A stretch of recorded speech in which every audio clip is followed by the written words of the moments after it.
Before the broadcast tonight, we were just sitting in the back room. Our producer came up to us. Okay, I need y'all's predictions for the night. We went through them, and we made our picks. And I said, Alicia versus Dark. Well, Dark's Zerg. I think Dark's going to win. And then I actually did a little bit of research for my show notes. Of course, every day we sit down, we prepare our show notes. We've got at least 33 pages of show notes every single day. Why don't you tweet about it, Ben? I actually rewrote the dictionary, guys, and added a lot of new StarCraft 2 words in it. And while I was doing my homework, I realized to myself, oh, Dark has only played 10 tournament PVZs, and he's lost all but 2 of them. So Dark is my pick, but I'm not feeling as confident in it now as I was when I initially made that selection.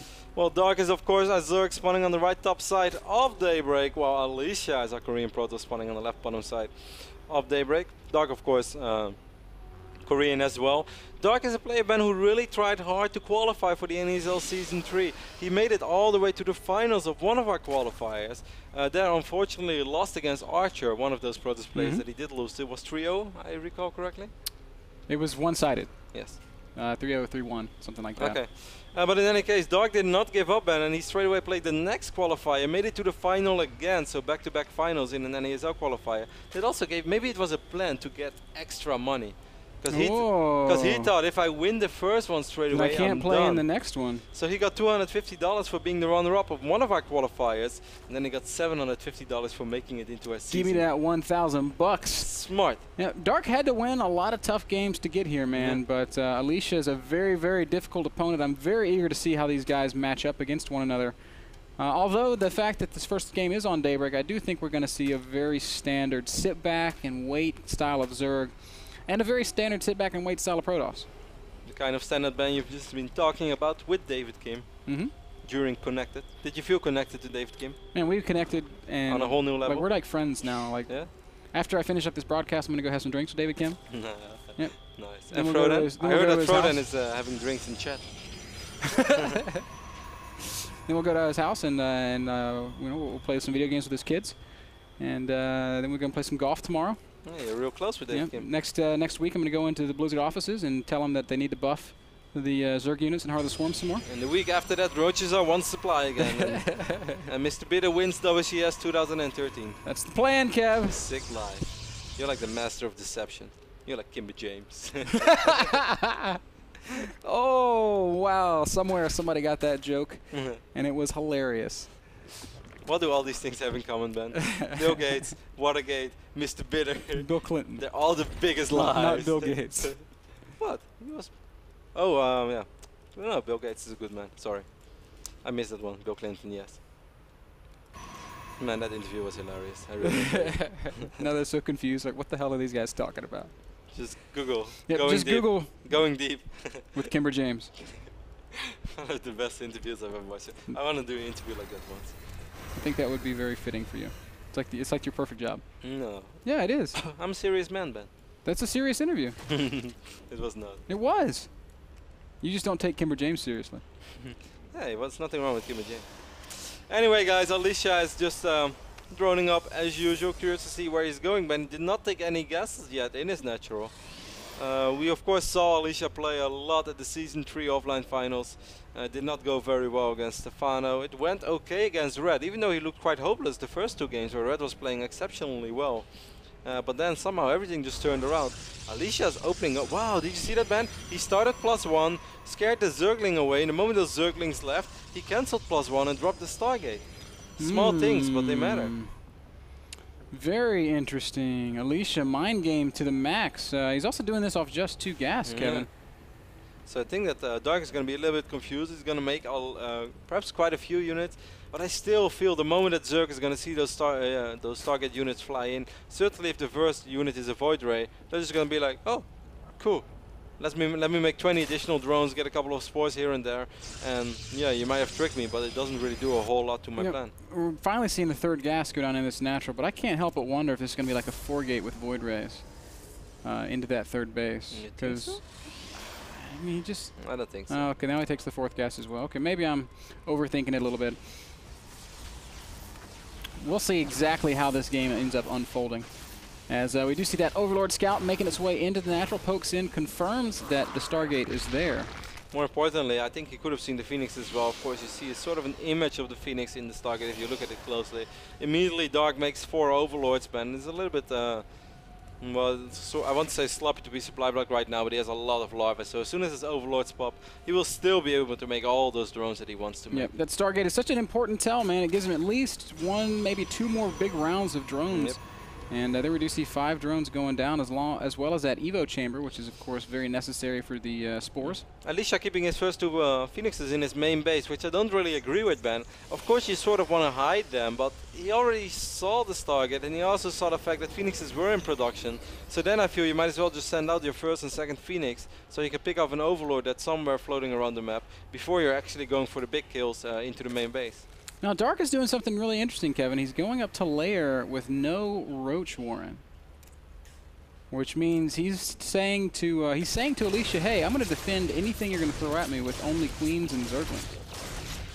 That's bold, man. Queens are coming in. Does he have energy for transfusion? He almost has it, man. It's going to be so close. He can drop the transfusion. He's not going to do it. Man, that would have been so nasty for Alicia. That would have been really, really sucky to use 2 Graviton Beams and then not being able to pick up 1 Queen.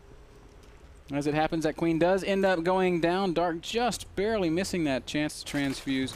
Lots more drones, but I mean, Dark making so many workers, going to 73 drones now.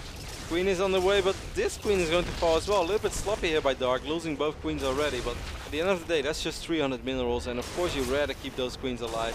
And he could have done it as well. Look at the mini-map, by the way. Alicia's going up to 3 bases really, really quick. That is crazy. Dark makes 13 more drones. Wow. So we've now got a Zerg player with like the ultimate Zerg economy, man. He's going to have about 85 drones. And that means that Dark can do just about whatever he wants for the rest of this game. What is it going to be? Well, what's that unit called? Infestor. Infestor tech is what's coming into play for Dark. He's also got double Evo chamber, so it's going to be Infestor Ling, which is really cool. What I really wonder about is when I play against a low Grandmaster League Zerg player, I feel they have the ultimate Phoenix defense. Whenever I cast pro games, I always see these guys just getting a ton of drones, Queens, and Overlords left and right, which just doesn't make any sense to me. If you watch Elfie play against Violet, man, he killed like 43 Overlords and a bunch of Queens. Why can I only kill 3 drones against your average Zerg? You play against Vampire Hunter 420. Yes. And Poop Feast 448. Man, that guy's good too. It's like the brother of the real Poop Feast. They have the ultimate Phoenix defense, and somehow, I don't know, it just kind of blows me away. That Infestor Energy upgrade did just start up. Dark still hasn't made any units, Kevin. He's got 5 Lings out, he's got 4 Queens out, the rest all drones. Finally on the production tab, we see 8 Infestors going down. That was hopefully right in time for the energy upgrade. And we got a couple of Zealots marching across the map, which I find very, very odd at the 11-minute 30-second mark. But that might just be me. It feels like a... you might actually be able to cancel this 4th base, which is really, really crazy. As 8 Infestors are on the way, but they're not out yet. The Roaches are not out yet either. So actually, these Zealots will be able to force a cancel on this base. How ludicrous is this? That's what happens when you make no units, Kev. Silly things like this unfold. No cancel. Not even canceled. So Dark, not sure what he's doing right now. Does have a lot of units popping out in his 3rd base. It's going to be very difficult for Alicia to move forward any further than he already has. But now I still wonder, like, is this really worth it? He's sacrificing all these Zealots. And he's so risky with those Phoenixes Those as Zealots well. cost more than that hatchery he just killed. Yeah. That's how I feel. Look at Dark, he's just not even moving his Roaches. Now he is going to move his Roaches, but he's going to lose 1 Roach in the process. And finally he starts moving around a little bit, but really, really sloppy play what I'm witnessing here. I'm not trying to sound overly critical, guys, because I know that whenever you play, I've noticed it last week again, man, when I finally played a competitive tournament, I felt that playing this game was so damn hard, so much harder than when you just play some ladder games. But these are just mistakes that a player like Dark Excalibur, he shouldn't make. Phoenix is still going to be active, making their way over into the main base of Dark, which can be a little bit dangerous when you know Infestor Tech is out, but he also knows with that Observer where the army is, so isn't at any real risk of losing any Phoenixes just yet. Just going to lift up a couple of drones and then get out of there. In total, 12 workers have been killed by Alicia this game, taking Dark down to just 77 Harvesters. Yeah, but that made Dark mad, man, as he immediately made 13 more drones, so he's going to be up to 90 drones. He's going to be able to max out at rapid speed. He has 4 hatcheries, 5 hatcheries even, so that's sick, and that 6 hatcheries on the way as well. This Observer is still just hiding over here. I'm a little surprised that Hive hasn't started yet, Kev. Spire's already about a quarter of the way complete. Yeah, and he has money for it as well. More than enough money for it. So, I mean, it looks like he wants to go up to, to Greater Spire, but maybe he's just thinking Zergling Infestor Corruptor, which you know, it's a possible unit composition. I mean, you can make it work in certain situations, but we've got Colossi out on the map, man, and Zerglings just aren't going to really get it done anymore once that Colossus number starts to climb a little. As Hive is on the way right now as well, but Alicia is going to most likely fire up +3 immediately. And with +3, this army is going to be so much more powerful already. 14 minutes and 40 seconds, a bunch of Colossus on the map, +2 ready, and your Phoenix is still alive. I kind of like that. Wow, 15 more drones, man. He's just going to make a gazillion amount of spine crawlers. He's already starting to produce some spines at that forward base. I actually think that the fact that he delayed his Hive so much, Ben, I think Alicia will be able to hit this timing with a bunch of Colossus. Yeah, this is a really awkward time for Dark. He's at 100 supply, doesn't really have supply room for Corruptors. It can only produce 3 of them right now. This is a really scary army, Kevin. This is just the most standard pre-Broodlord push ever. But because that Hive was so delayed, it's coming. It looks like it's coming a lot faster than it normally would be. And we're going to see a small Zergling run by. Going to try to buy a little bit of time for himself. Nice blink over here by Alicia. Is going to pick up 3 infested immediately. Almost 4. Only gets 2. Now 4. A lot of good fungals going down, but the army of Alicia is just massive right now. And it doesn't matter how much fungal you have, these Stalkers just blinking all over everything. Spine Crawlers not yet completed, and therefore not actually offering much resistance in this defense. Alicia makes it look easy, Kev, but I can't help but feel like Dark made some big mistakes. Dark really called this upon himself, forgetting that Hive tech. Also in the start making a few sloppy mistakes, not cancelling his hatchery.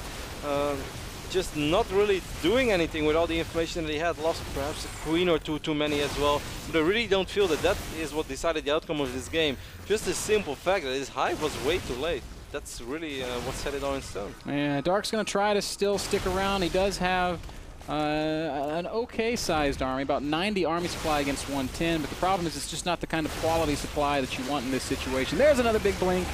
Getting up underneath those Corruptors. Stalker's just going to sit there and take the damage from now on. Colossi doing a great job in the back, and Alicia will very easily clean up the remnants of Dark's army. Yep, just all that remains is a bunch of Corruptors. Zerglings streaming in right now as well, but that's not going to be enough. As these Corruptors will fall. Dark, of course, was able to produce a lot of units from all those hatcheries, but nowhere near enough, Ben, as Alicia takes his first game. A runner-up of the previous season, very convincingly. Still playing some very strong StarCraft. Goes up 1-0 right off the bat with a very basic Protoss push that we see all the time on Daybreak. That I almost do all the time. This is very similar to how I play. Only I go double robo. But still very solid. Double robo, single robo, that same push. Very tough to deal with. Folks, we're going to take another short break. Game number 2, Alicia versus Dark, when we return.